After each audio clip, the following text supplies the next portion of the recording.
আরও কিছু জিনিস দেখাই। আমি এখন যে জায়গাটাতে দাঁড়িয়ে রয়েছি এটা হচ্ছে ইতিহাসের সব থেকে কুখ্যাত এবং কালো একটা ব্যক্তি। তিনি হলেন ফার্দিনান্দো। আর আমি এখন ফার্দিনান্দোর লাশের মাথার দিকটাতে দাঁড়িয়ে রয়েছি। আর তার পায়ের দিকটাতে আমি ওই অংশটুকু একটু পরে আপনাদেরকে দেখাবো। তবে সব থেকে দুঃখজনক বিষয় হচ্ছে তার মাথার দিকটা এমনভাবে রাখা হয়েছে যেন পায়ের দিকটাতে কোরআন শরীফের কিছু অংশ রাখা রয়েছে, যার মধ্য দিয়ে প্রতিনিয়তই কিন্তু কোরআন শরীফকে তারা অবমাননা করছে। এবং এই জায়গাটা হচ্ছে তার শরীরের মধ্যস্থতার জায়গা, বা আপনি যেটা পুরো লাশটাকে দেখতে পাচ্ছেন। আর ঠিক ডান সাইডটাতে তার পায়ের অংশ, আর ডান সাইডটার পাশটাতেই রয়েছে যেখান থেকে মুয়াজ্জিম সাহেব এবং ইমাম সাহেব খুতবা পাঠ করতেন।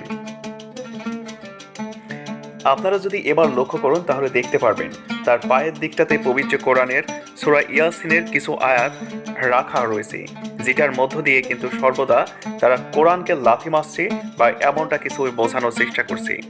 1236 সালে যখন ইসাবেলা এবং তার স্বামী ফার্দিনান্দোর মধ্য দিয়েই কিন্তু আপনার এই কর্ডোভা নগরীর পতন হয়, এবং তখন থেকেই তারা এই কোরআনকে অবমাননা করার জন্য তারা এই সিস্টেমটাকেই বেছে নিয়েছে এবং তারা প্রতিনিয়ত কিন্তু কোরআনকে অবমাননা করে যাচ্ছে।